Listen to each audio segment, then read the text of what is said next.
I live in a small town in the mountains, and not just your average small. There are just over 100 people in my city, and I have seen maybe 20 of them. It's about a 30-minute drive in any direction to reach any sort of real civilization, and there is only one road that connects us to any neighboring area. I just recently got a job working overnight in one of these cities, and things have been going okay, but there is one thing to note. The drive to work is fairly dangerous. Living in the mountains has its ups and downs, but the biggest problem about being so secluded is that they don't take care of the roads. There are massive potholes and big stretches of bumpy patched pavement. Additionally, there is no shoulder to pull off to if you have an emergency, just ditches and large drops. To top it all off, there is a ton of wildlife that just walk into the streets at night, from raccoons to possums, coyotes, and deer. There's never a night where I don't have to stop for something crossing in the dark.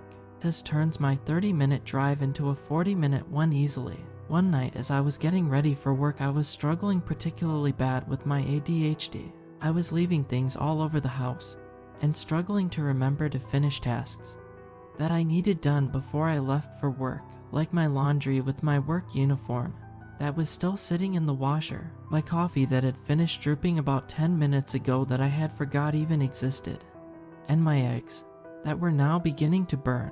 As I sat there staring at the pan the whole time, just lost in thought, I was finally able to get everything sorted.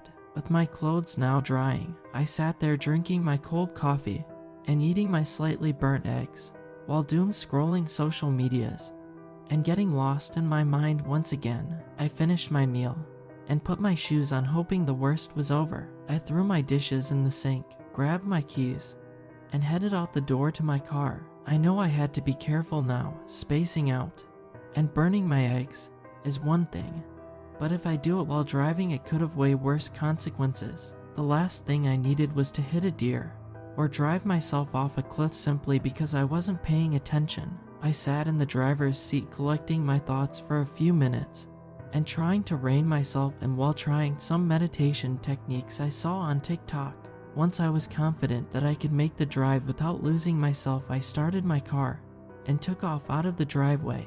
It was weird driving while at full attention. I noticed houses that I had never paid mind to, a few churches that I had completely missed before, and even a rock quarry that I had no idea existed.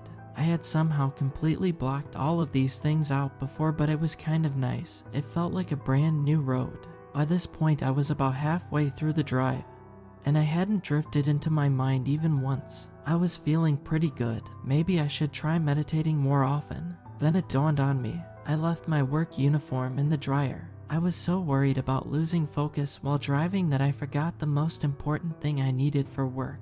I only had one option at this point, and it was to go home and get my uniform. I had to drive for another 5 minutes or so before I could turn around, but on the bright side, I was approaching my favorite part of the drive.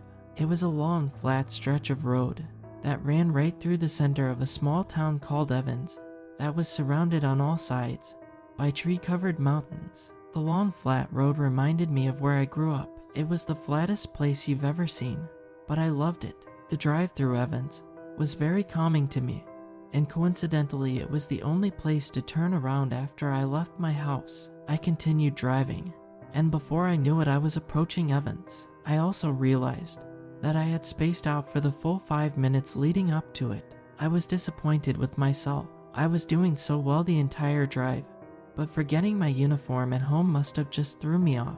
At the very edge of Evans closest to my house, there was a small mechanic shop that I pulled into to try and meditate a little and turn around. I was doing too well at keeping my focus. I can't let it end now. After a little bit of deep breathing, I started heading home, and all I could think about was how stupid I was for leaving without my uniform. Then it dawned on me. I was spacing out again, and I had literally just stopped to focus myself.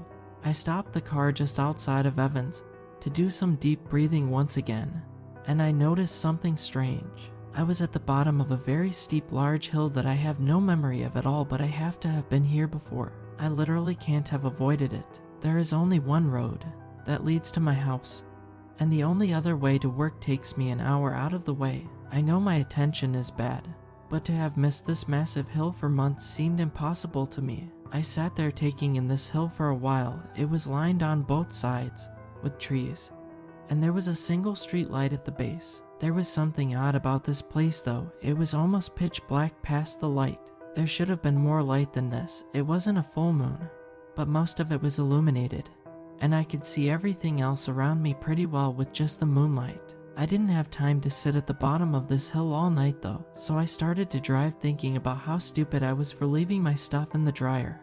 And before I knew it, the hill was gone. I looked in my rear view mirror, and sure enough, the hill was already behind me. What in the hell is going on? There is absolutely no way I drove straight up that thing and missed it again. I made a mental note of a tiny disheveled hut I saw in my rear view as I was driving away so I could remember to stop on my way back and get a better look at this place. There's no way I'd forget that dump of a hut. It was practically destroyed.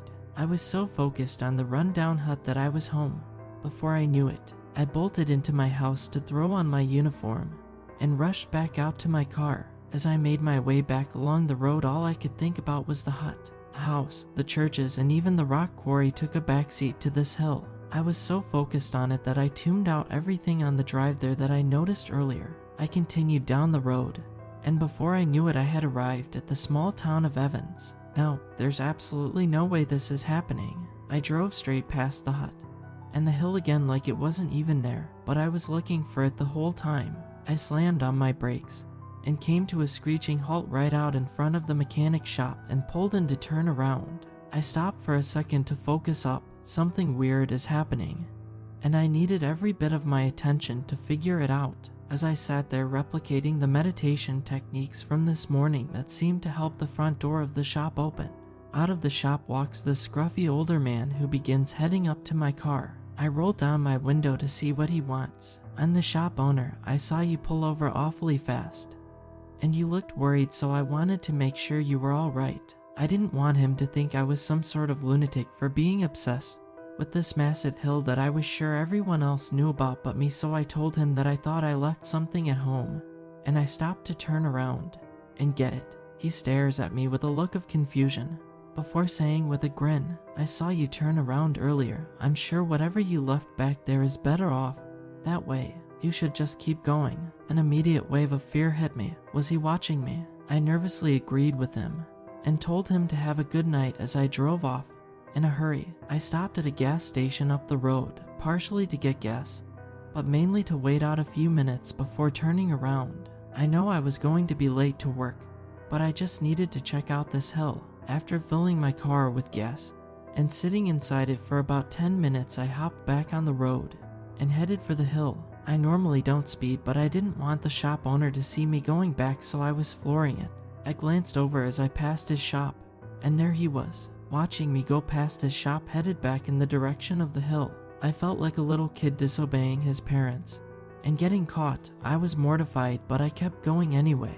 It was too late to turn around now, and unless I did it in the middle of the road, which I didn't like to do, the only other place I could do it was my house. My mind began to race frantically, thinking about the shop owner watching me. I could feel myself begin to space out, so I hit the brakes and came to a stop. And there it was, the hill that I so desperately wanted to find. I stared at this hill for a minute or two. I was overwhelmed with paranoia at the thought of getting out to explore it. I was so worried that I decided to turn my car around. I pulled over as far as I could, but more than half of my car was still in the street. I proceeded to get out, but I left the engine on and the door ajar just in case I needed to leave in a hurry, and made my way toward the street light. I stopped about 20 feet from the light and just stared past it. The yellow glow of the street light barely penetrated the creeping darkness that shrouded the hill. I pulled my phone out to turn on the flashlight, and as I was pulling up the app, something caught my attention. I could smell something strange. It was like roses, cedar, and honey, but there was something foul about it, like a tinge of rotting meat hanging in the air. I started to get a little lightheaded, and my stomach became queasy, but I tried to shake the feeling. I turned on the light from my phone and began to make my way past the faint glow of the streetlight into the darkness and toward the hill. Almost immediately after the passing the streetlight, the dim yellow glow had faded. The darkness was so intrusive that the light on my phone was virtually useless as well. I continued onward, trying my best to take in my surroundings, but I could hardly see anything further than 30 feet away without shining my phone directly on it. After walking for a bit, I began to realize just how steep this hill actually was. My legs were already burning, and I had only made it about 200 feet up. I pushed forward regardless, but the deeper in I went, the stronger that weird odor was and the more nauseous and lightheaded I became. I wanted to make it to the top of the hill and check out that hut I saw as I was driving home, but I don't think I can make it all the way up this thing. I gathered what little constitution I had left and kept pushing forward. I was maybe 500 feet in now, and by this point I was already spent. My legs were starting to buckle, and the smell was so intense that I was choking back the urge to gag. I was approaching a bend in the road that I was desperately hoping was the top of the hill. As I began to round the corner, I could see that there was no end in sight. I couldn't keep going. I decided to stop and look around for a bit before turning back though. As I stood there taking in my surroundings, I could see something move at the edge of the road not far ahead. Instantly I remembered the shop owner and how he had been watching me. Had he followed me up here? And if so, how did he get ahead of me without being seen or heard? There's no way. It couldn't possibly be him. It has to be one of the animals out here just crossing the street. I turned my phone toward the edge of the road expecting to see a deer, or at worst a coyote, but when the light found my target, it wasn't anything I had ever seen in my life. Whatever this thing was, it was massive. I stood there staring, completely frozen, as a cold chill ran up my spine. I could feel every hair on my body stand up all at once as my legs began to shake. My brain was telling me to run, but I couldn't. I was paralyzed with fear, and all I could do was stand there and stare at this thing on the side of the road. With the light from my phone, I could just make out what I was looking at. Whatever it was kneeling down facing away from me and appeared to be eating something. It had the shape and build of a large muscular dog, but it was easily 7 feet tall and about as wide as my car. There was no visible fur on it, just pale milky white skin with dark patches that I thought was dirt at first, but after a moment it looked more like rotting bits of flesh. I could hear the crack of bones and the ripping of meat from whatever it was eating. My eyes wandered down to the ground in front of this thing to see what was unlucky enough to be its meal for the night, but I wish I hadn't. I could just barely see it, but on the ground in front of the creature was a human body, completely mangled and lying in a pool of blood. Pure unadulterated terror enveloped me, and I could feel a lump in my throat as I bent over,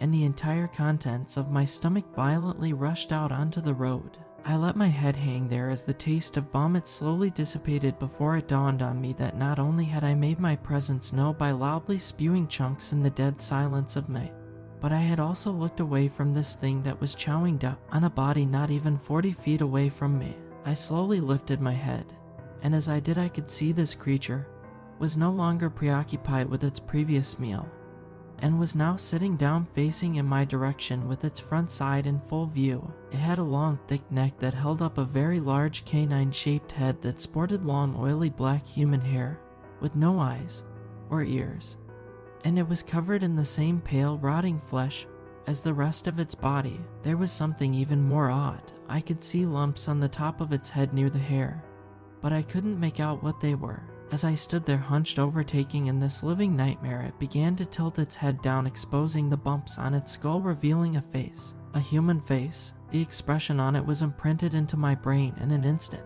I had the most haunting smile I had ever seen. It was an unchanging and almost pained expression that was being masked with a fake jovial smile, with closed eyes that reflected this same sad yet joyful look. I began to stand upright very slowly in an attempt to not antagonize this monster, and as I stood fully upright, I began to back away as carefully as possible.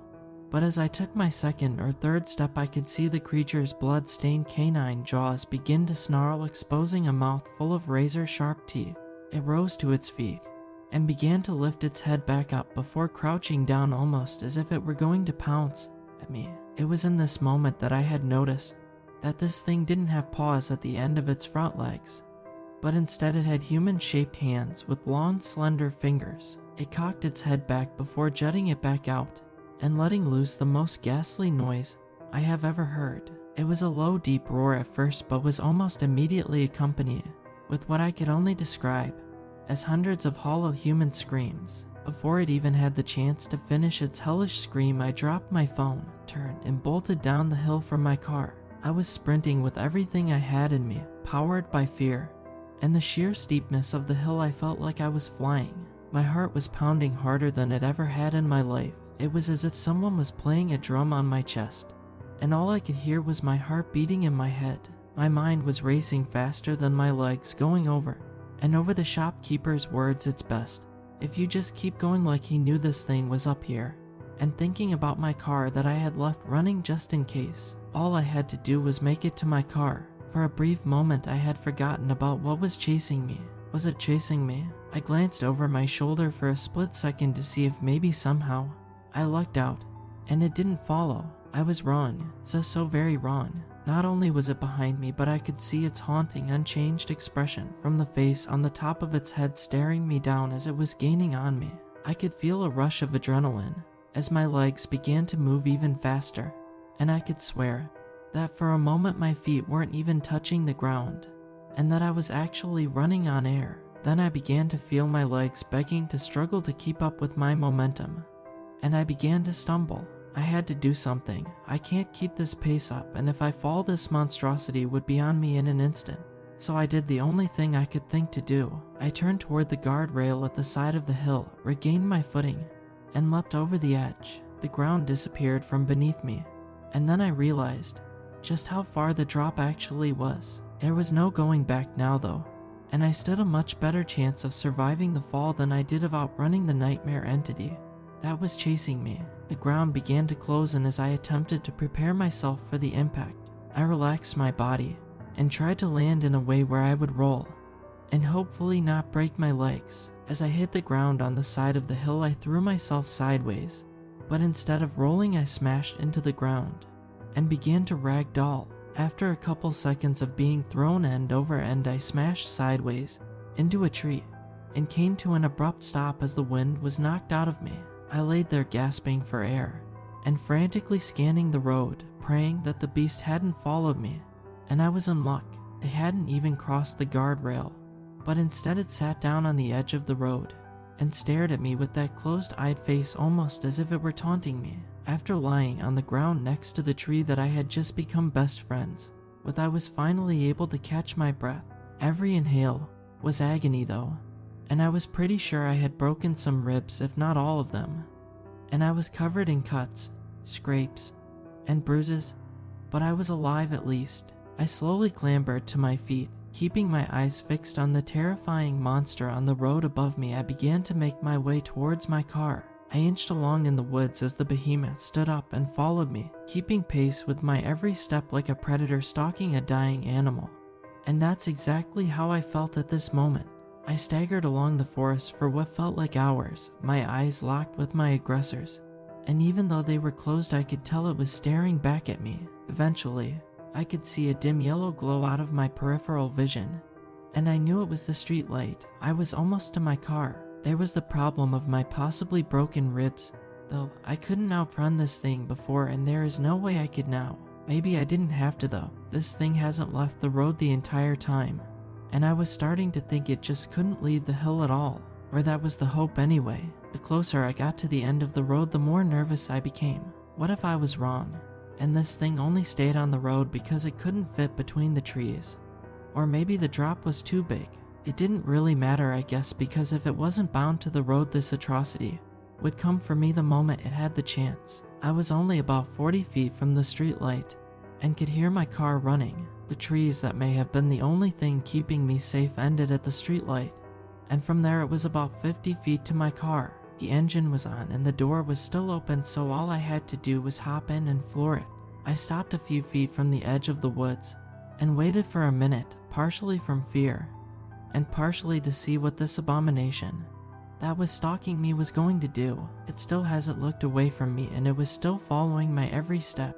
After a couple of minutes of waiting, it began to sit down, and without a moment of hesitation, I took off running. This was my best chance, and this thing was certainly just going to wait me out. I sprinted out past the tree line as the pain from my ribs almost made me collapse. but I had to keep going. I looked over to the road fully prepared to see this thing barreling down at me, but it hadn't moved an inch. It just sat there with its pale, grim face following me, but I wouldn't dare stop. I finished the sprint to my vehicle, jumped in, threw the car in drive, and slammed the pedal down to the floor. With my tires screeching, I looked in my rearview mirror, and it was still sitting there just outside of the glow of the streetlight watching me drive off. With the living nightmare now out of view, I was safe again, and speeding towards the town of Evans. I was in pretty rough shape and needed to go to the hospital, but I made it. I let out a sigh of relief before yelling and cheering, slamming my hands against the steering wheel with joy. I made it, I made it. Evans was in sight, and I was so ecstatic to be out of that hell.